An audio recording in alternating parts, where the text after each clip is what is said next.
The encounter. Officer Ryan Carter had been a law enforcement officer for nearly 2 decades.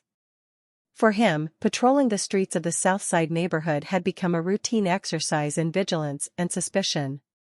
To Ryan, the area was a constant reminder of the societal divides he had long accepted as facts. In his mind, expensive cars didn't belong here unless driven by a well-dressed corporate type or someone he deemed appropriate. So, when he spotted the shiny black Mercedes at a stoplight one overcast morning, the nagging feeling that something was off took hold. The driver, a young black man in his late 20s, sat confidently behind the wheel, wearing a tailored suit that seemed far too expensive for the surroundings. Ryan's instincts kicked in. He flipped on his lights and pulled up behind the car, signaling for the driver to pull over.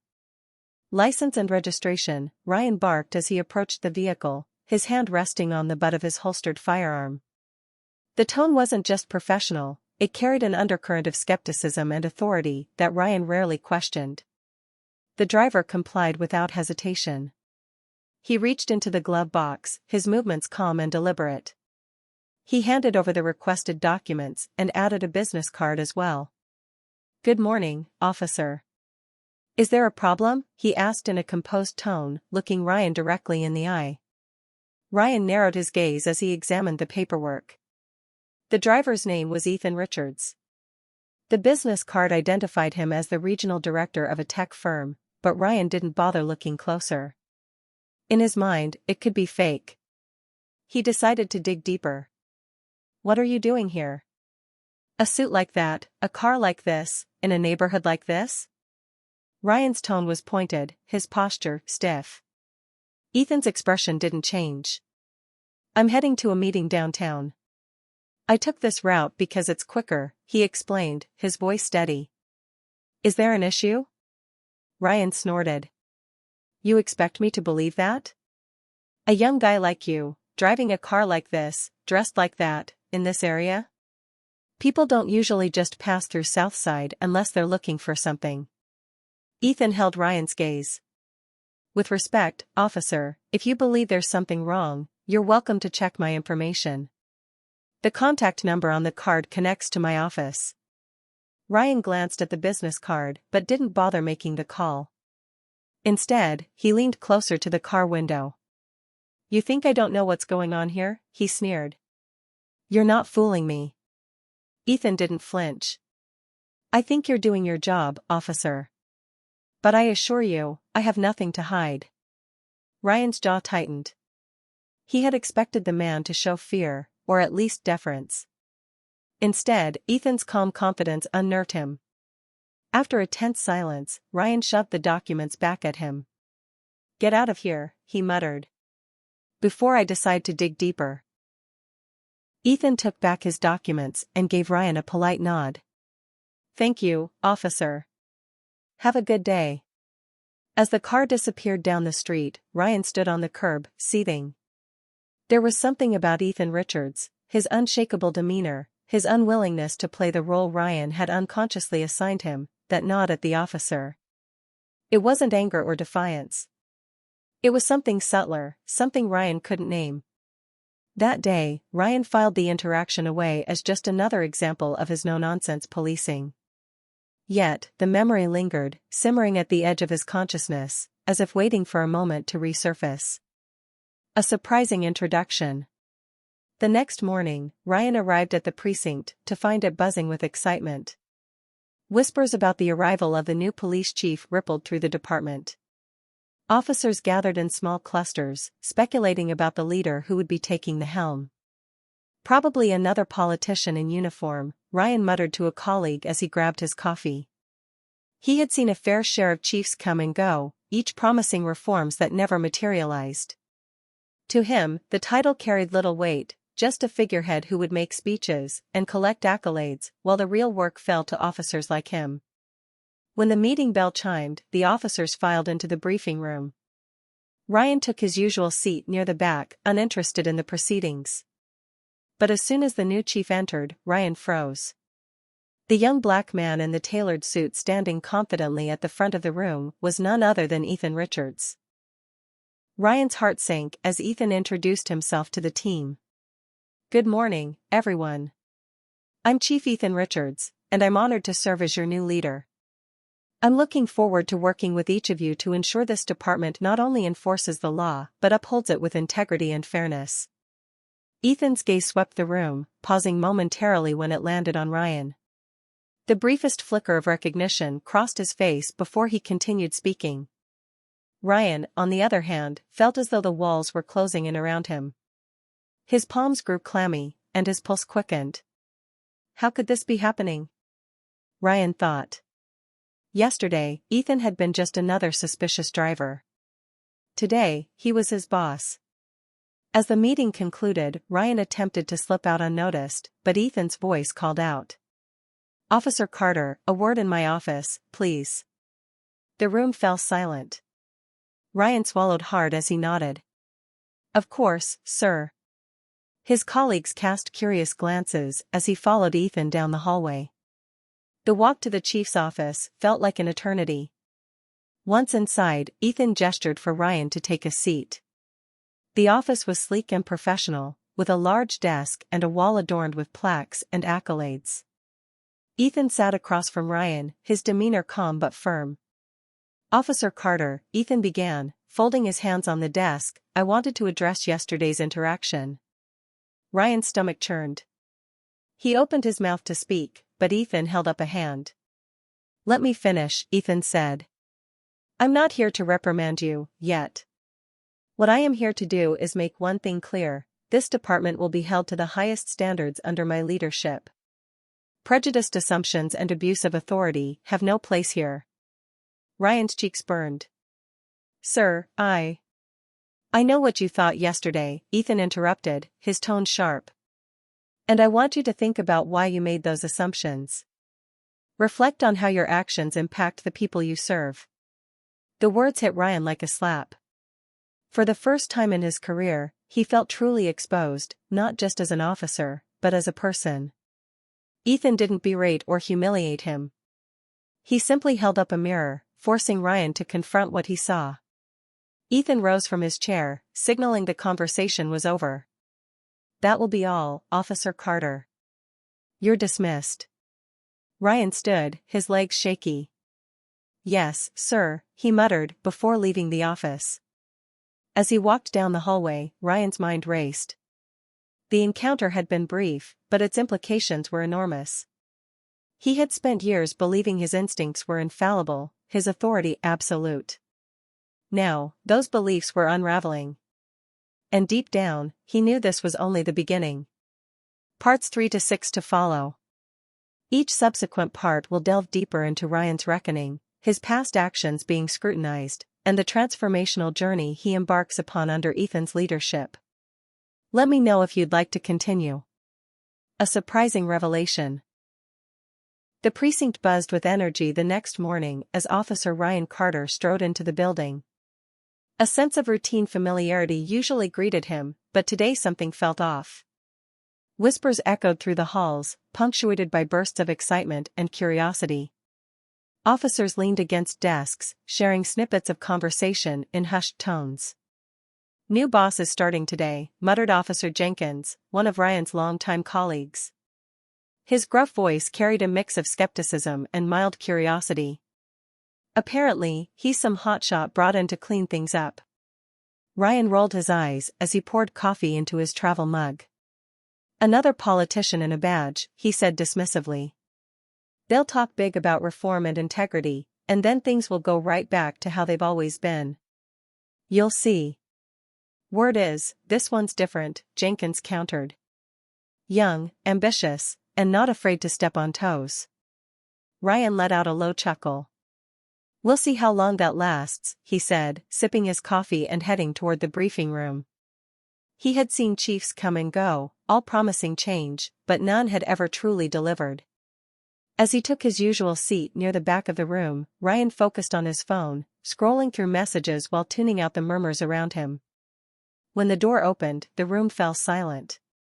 Ryan glanced up, his casual demeanor evaporating the instant his eyes landed on the man entering the room. It was him. The driver of the black Mercedes. The young man Ryan had pulled over less than 24 hours earlier. Ethan Richards. Ryan's heart thudded in his chest as the man, now dressed in an impeccably tailored suit, stepped confidently to the front of the room. The officers around him sat up straighter, their curiosity turning into eager attentiveness. Ethan radiated authority, his calm, measured gaze scanning the room. "Good morning, everyone," Ethan began, his voice steady and commanding. "I'm Chief Ethan Richards, and it's an honor to join this department. Over the next few weeks, I'll be meeting with each of you individually to discuss your work and ways we can improve our collective service to this community." Ryan sat frozen, the blood draining from his face. His mind raced, trying to process the situation. The driver he had humiliated yesterday, the man he had dismissed as suspicious and unworthy, was now his superior. The same calm confidence Ethan had displayed during their roadside encounter was now magnified, commanding the respect of everyone in the room. Ethan's gaze swept across the room, pausing ever so briefly when it landed on Ryan. There was no hostility, no gloating, just a flicker of recognition that sent a jolt through Ryan's chest. He quickly looked away, his palms growing clammy.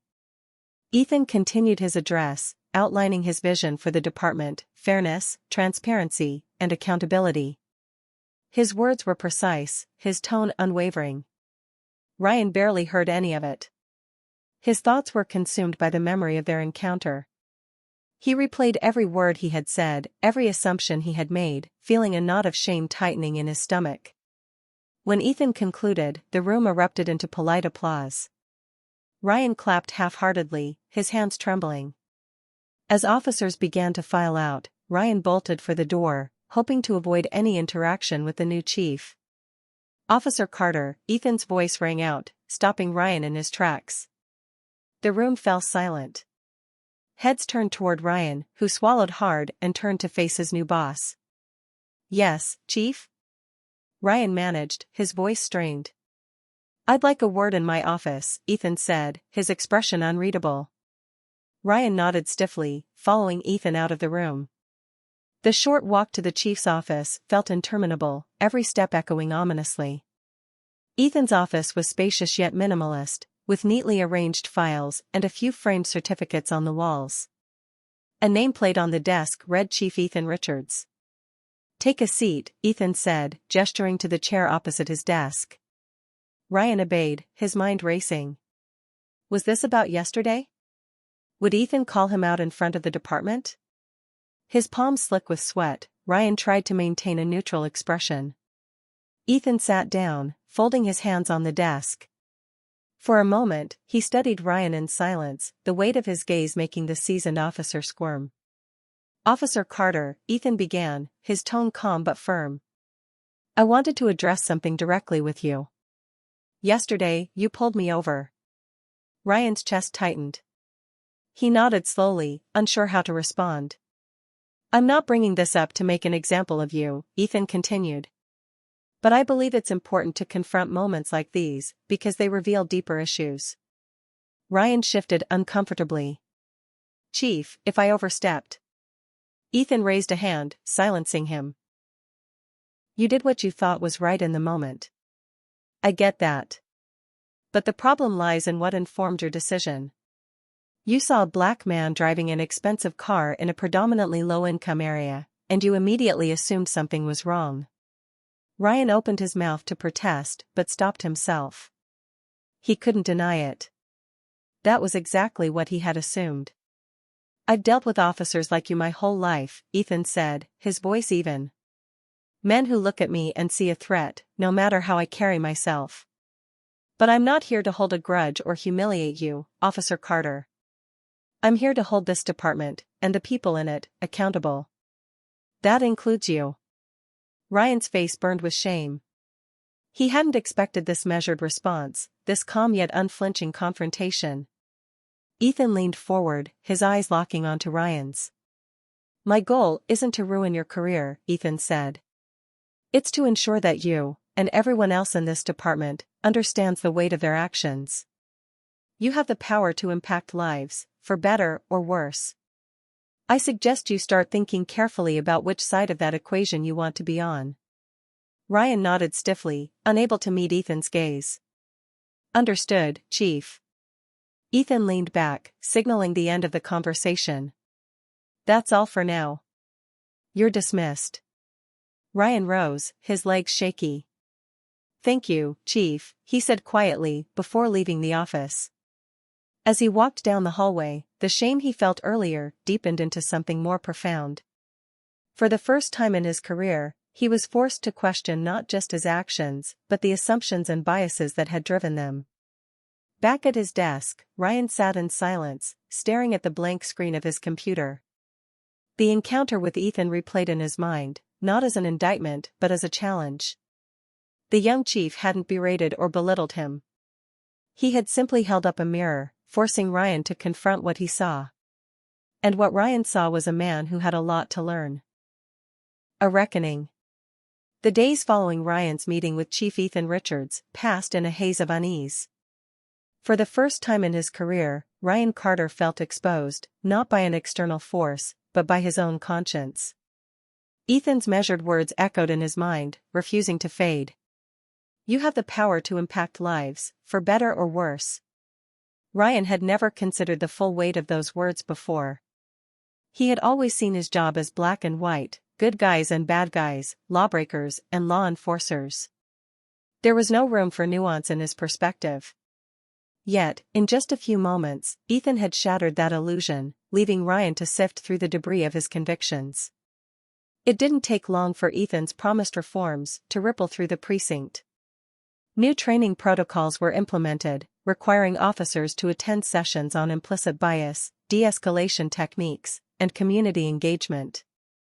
Ryan, like everyone else, was required to participate, though he approached the sessions with skepticism. The first training session was held in a stark, brightly lit conference room. Officers sat in rows, their expressions ranging from boredom to outright defiance. Ryan took a seat near the back, his arms crossed, prepared to endure what he assumed would be a pointless lecture. The trainer, a sharp-witted woman named Dr. Angela Moore, wasted no time diving into the heart of the matter. Bias isn't always conscious, she began, her voice steady but firm. It's not about who you are as a person, it's about the assumptions you've internalized over time. And in law enforcement, those assumptions can have life-altering consequences. Ryan resisted the urge to roll his eyes, but her next words caught him off guard. Let me tell you about Michael Jennings, Dr. Moore continued, pulling up a slide with a photo of a young black man in a graduation gown. Michael was 19 when he was arrested for loitering outside his own home. A neighbor called the police, assuming he didn't belong there because he looked suspicious. The responding officer didn't question the neighbor's bias. Instead, he acted on it. Michael spent 6 months fighting the charges before they were dropped, but by then, the damage was done. He lost his scholarship and his job, all because someone assumed he didn't belong. The room grew uncomfortably quiet. Ryan felt a pang of guilt as the story hit closer to home than he wanted to admit. He thought of Ethan and their encounter at the stoplight. Wasn't that what he had done? Assumed Ethan didn't belong? Dr. Moore turned to the group. Now, how many of you have made a decision in the field based on a gut feeling? Hands slowly rose across the room, including Ryan's. Gut feelings can save lives, yes, she acknowledged. But they can also ruin them if they're rooted in bias. The session continued with case studies, discussions, and role-playing exercises. By the end, Ryan was left with a bitter taste in his mouth. Not because the training was ineffective, but because it forced him to confront uncomfortable truths about himself. Back at the precinct, Ryan noticed changes beginning to take hold. Ethan had set up regular community outreach events, inviting residents to meet with officers and voice their concerns. The goal, Ethan explained, was to rebuild trust and break down the barriers that had grown between the department and the community. Ryan found himself reluctantly attending one of these events, held in a local community center. The room buzzed with activity as officers mingled with residents, many of whom were openly skeptical of the initiative. At one table, a woman in her late 30s stood with her arms crossed, watching Ryan with an expression that bordered on contempt. "Officer Carter, right?" she said, her tone sharp. "Yes, ma'am," Ryan replied, trying to keep his voice neutral. "You're the one who arrested my nephew last year," she said bluntly. "Jerome Banks. Remember him?" Ryan's stomach sank. He did remember Jerome, a 19-year-old who had been arrested on suspicion of theft. The evidence had been flimsy, but Ryan had been sure Jerome was involved. The charges were later dropped, but by then, the damage had been done. The woman's glare didn't waver. "You destroyed his reputation. He lost his job and dropped out of college because of that arrest. Do you even care about the lives you ruin?" Ryan felt the weight of her words press down on him. I thought I was doing the right thing," he said weakly, knowing how hollow it sounded. She shook her head, her voice trembling with anger. "The right thing? You didn't even try to see him as a person. You just saw a criminal. And now, he's struggling to put his life back together while you go on like nothing happened." Ryan wanted to defend himself, to explain that he had followed protocol, that he hadn't meant to harm anyone.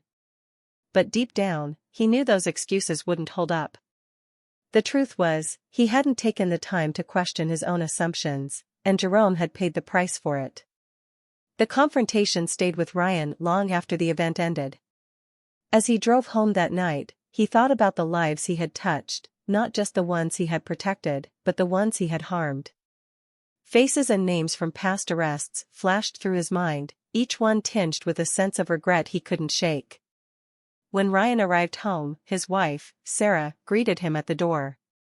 "Rough day?" she asked, her brow furrowing as she saw the exhaustion etched on his face. Ryan nodded, sinking into a chair at the kitchen table. "You could say that." Sarah sat across from him, her hands folded on the table. "Want to talk about it?" He hesitated, then nodded. "There was this kid I arrested last year. Jerome Banks. I thought he was guilty of theft, but I think I might have been wrong. His aunt confronted me about it today. She said I ruined his life." Sarah's expression softened. "Do you think she's right?" Ryan let out a heavy sigh. "I don't know. Maybe. I followed the evidence, but I didn't really stop to question whether it was enough. I just assumed he was guilty." Sarah reached across the table, placing a hand on his. "You've always tried to do the right thing, Ryan. But maybe it's time to think about what that really means." Her words struck a chord. Ryan had always prided himself on being a tough, no-nonsense cop, but now he was beginning to see the cracks in that identity.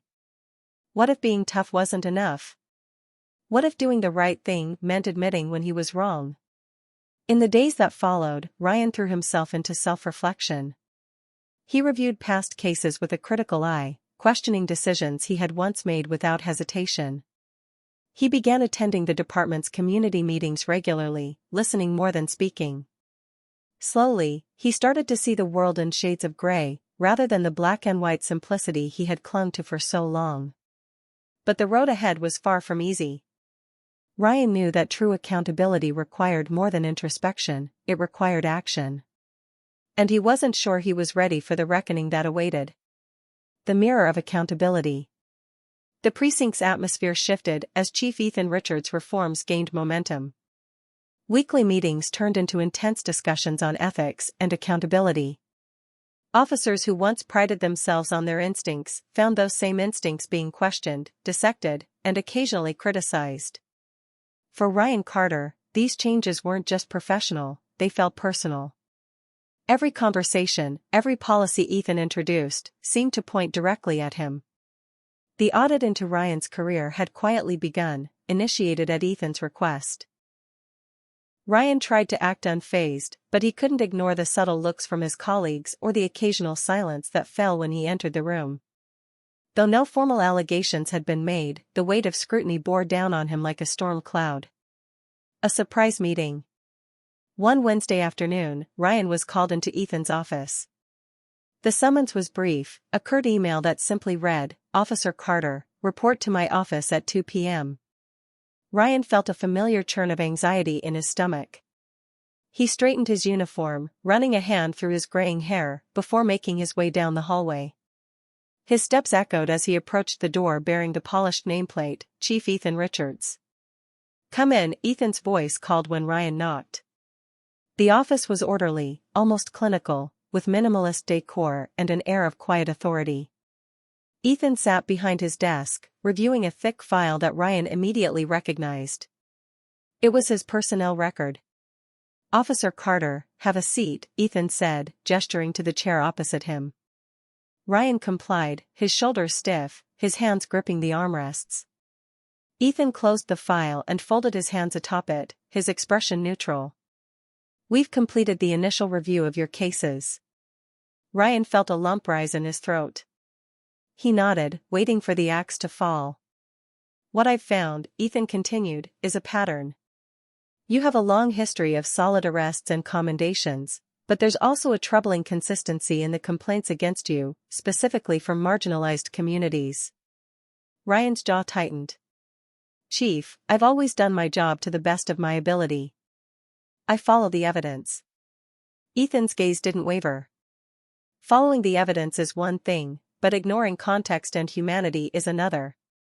You've made arrests that technically adhered to protocol but lacked deeper scrutiny. In some cases, your actions caused unnecessary harm." Ryan opened his mouth to respond, but Ethan raised a hand to stop him. "This isn't about blaming you for everything wrong with the system, Officer Carter. It's about accountability. We're all part of a flawed structure, and it's my job to ensure we do better." The words stung, not because they were harsh, but because they were true. Ryan felt a growing discomfort in his chest, a mix of defensiveness and shame. "What happens now?" he asked, his voice strained. Ethan leaned back in his chair, his expression softening slightly. "That depends on you. I'm giving you a chance to confront your past actions and learn from them. But that means being willing to face some hard truths." Ryan nodded reluctantly, the weight of the conversation settling heavily on him. "Understood, Chief." "Good," Ethan said, his tone final. "You're dismissed." The first complaint. Later that day, Ryan sat at his desk, staring at the file Ethan had given him. It contained summaries of complaints filed against him over the years. The first one detailed an incident from 5 years earlier, involving a man named Isaiah Coleman. Ryan remembered the case vividly. Isaiah had been arrested during a traffic stop after Ryan found a small amount of marijuana in his car. At the time, Ryan had seen it as a clear-cut situation, drugs were illegal, and Isaiah had them. But reading the complaint now, Ryan saw a different perspective. Isaiah's complaint described the incident as unnecessarily aggressive. He had been pulled over for a broken taillight, but Ryan had escalated the situation, calling for backup and conducting a search without probable cause.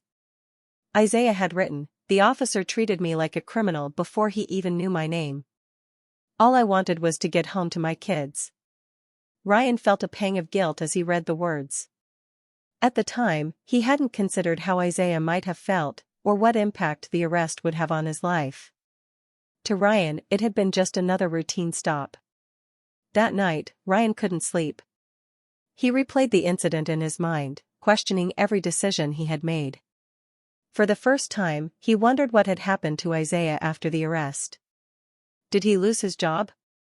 Was he able to provide for his family? These questions gnawed at Ryan, their answers just out of reach. A visit to the past. The following week, Ryan made a decision that surprised even himself. He used his lunch break to visit Isaiah Coleman.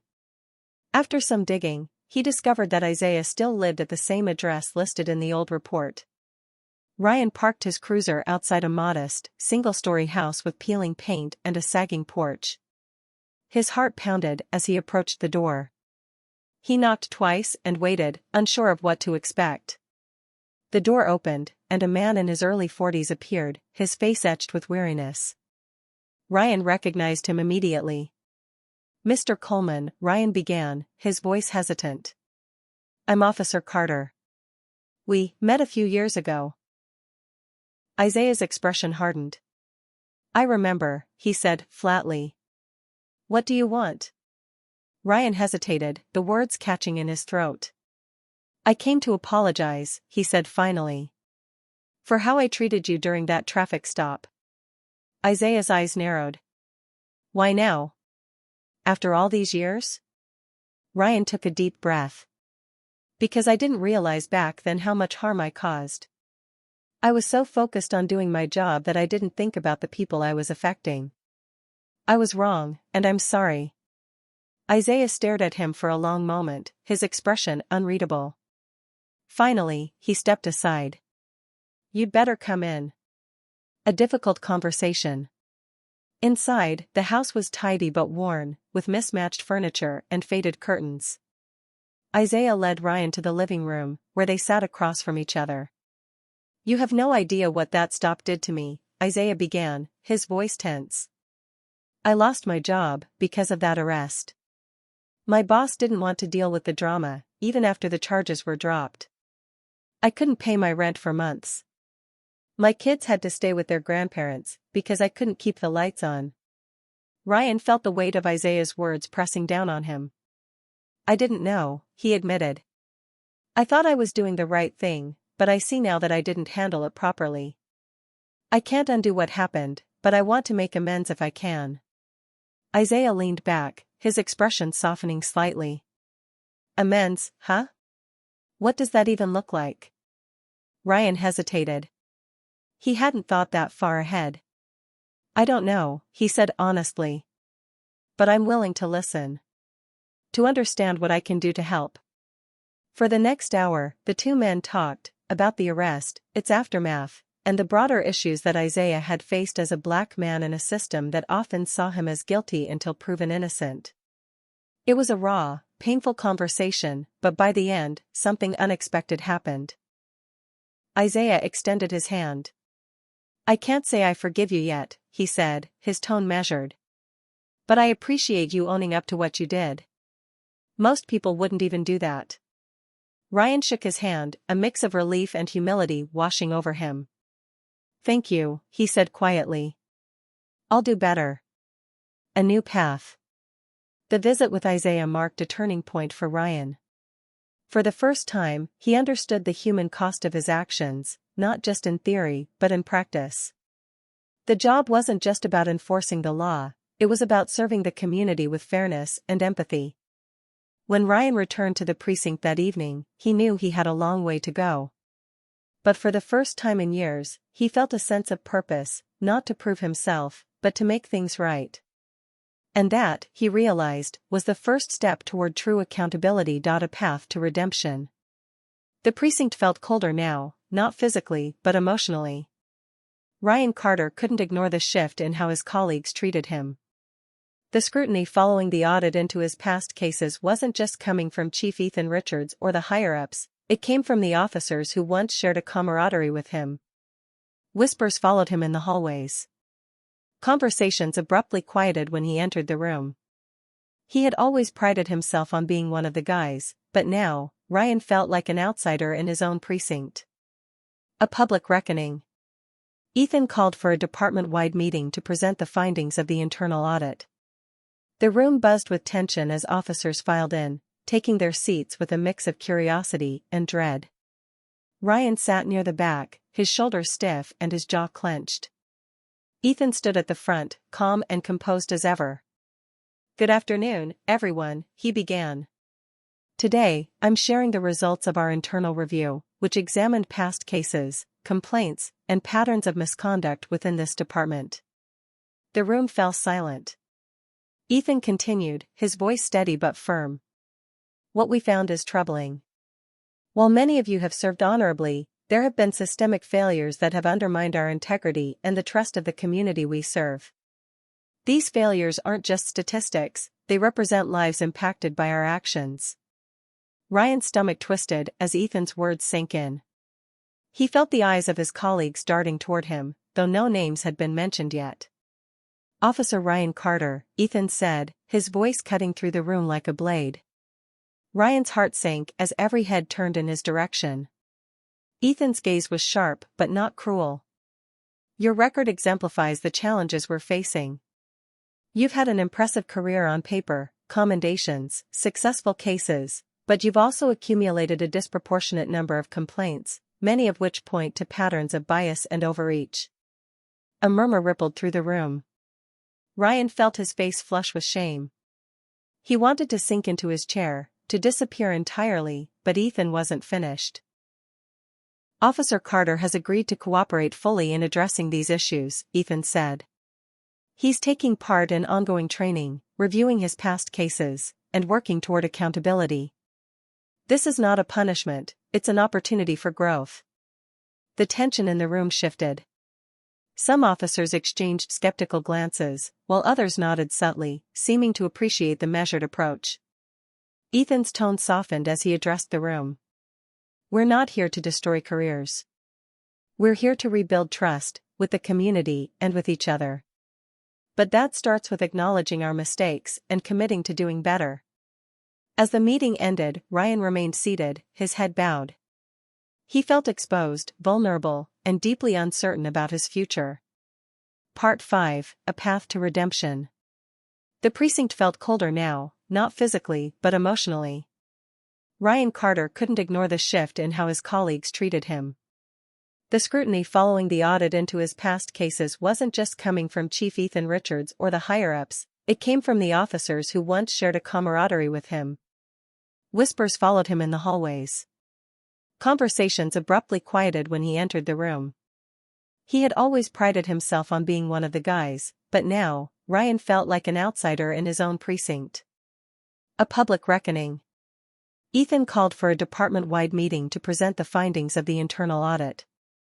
The room buzzed with tension as officers filed in, taking their seats with a mix of curiosity and dread. Ryan sat near the back, his shoulders stiff and his jaw clenched. Ethan stood at the front, calm and composed as ever. Good afternoon, everyone, he began. Today, I'm sharing the results of our internal review, which examined past cases, complaints, and patterns of misconduct within this department. The room fell silent. Ethan continued, his voice steady but firm.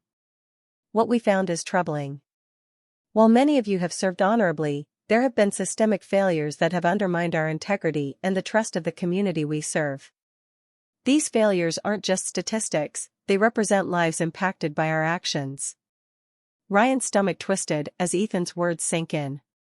He felt the eyes of his colleagues darting toward him, though no names had been mentioned yet. Officer Ryan Carter, Ethan said, his voice cutting through the room like a blade.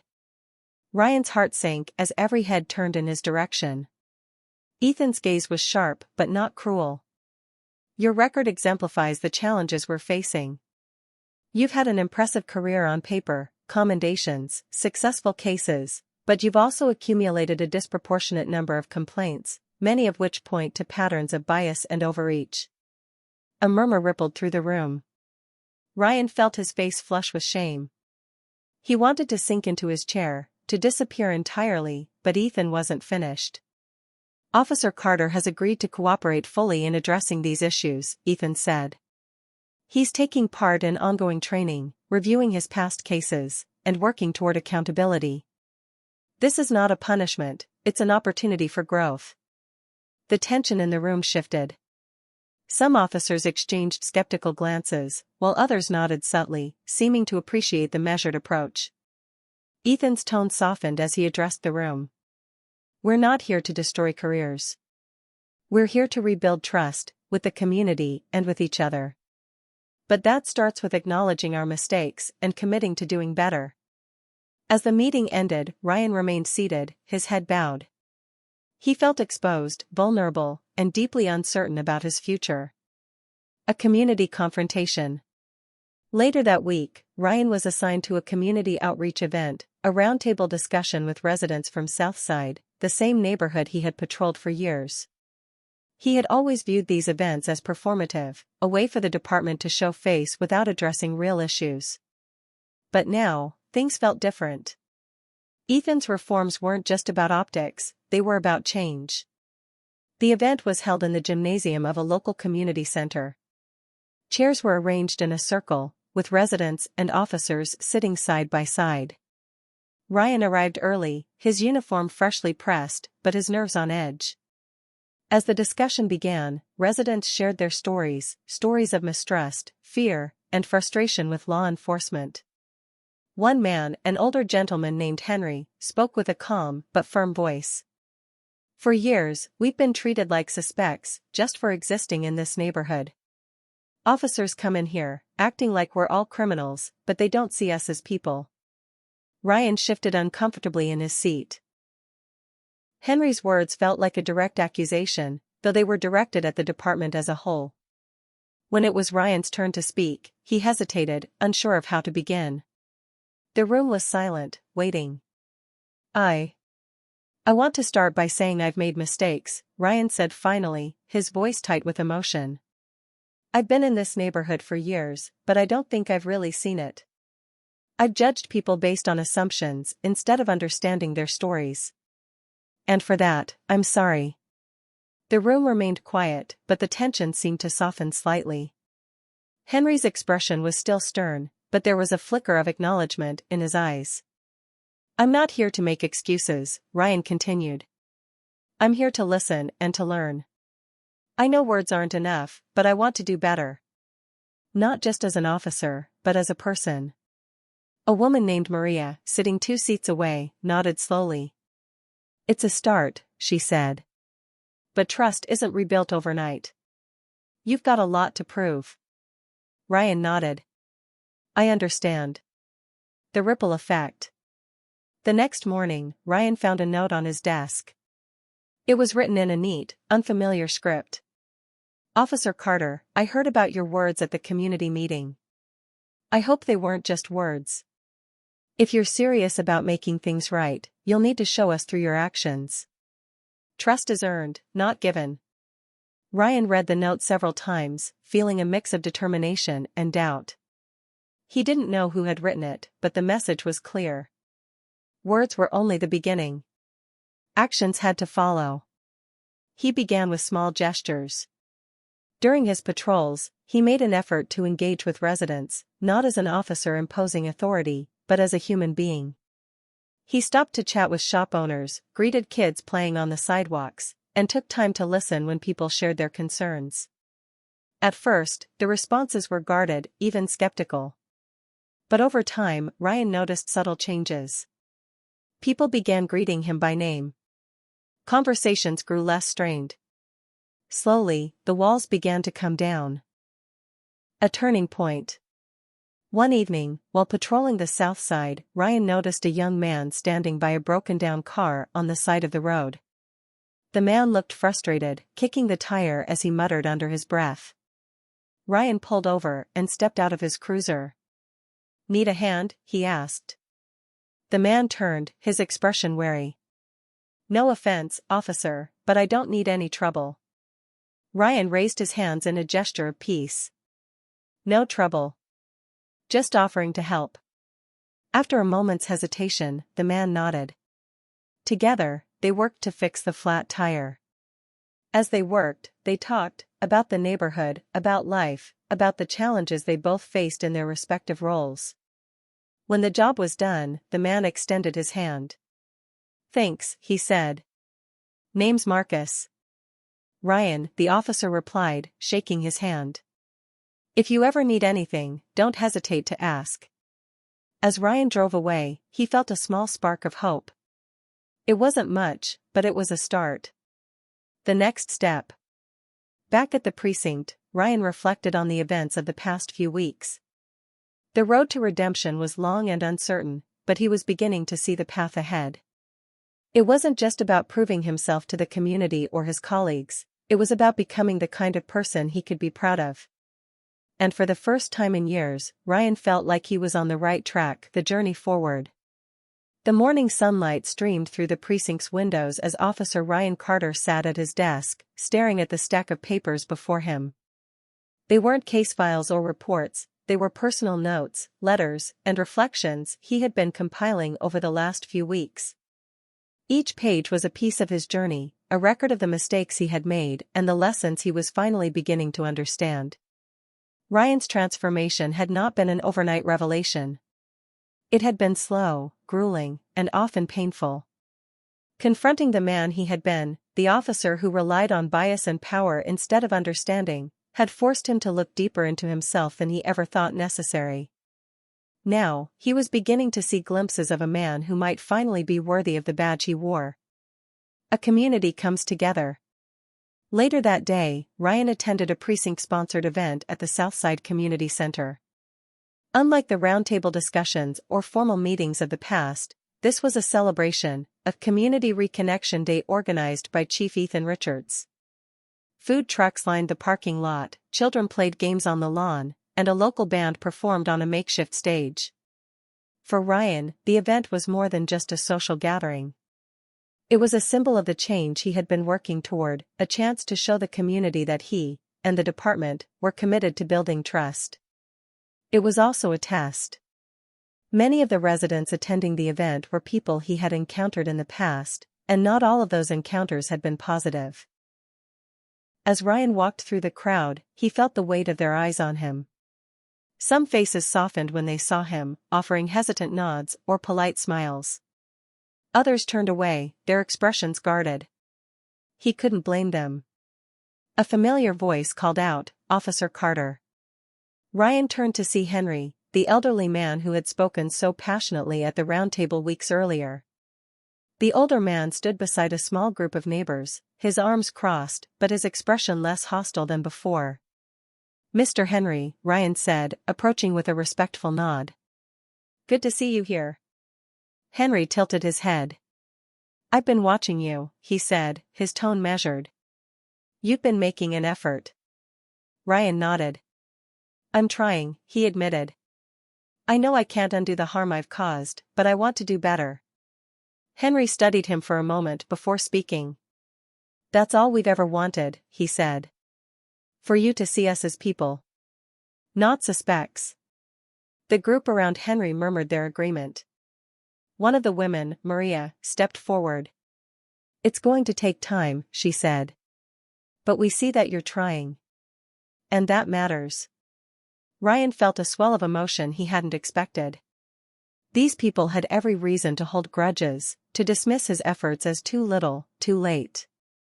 Instead, they were offering him something he hadn't realized he needed, grace. As the event wound down, Ryan found himself standing near the stage, watching the band play their final song. He noticed Ethan Richards nearby, talking to a group of residents. When their eyes met, Ethan gave him a nod and walked over.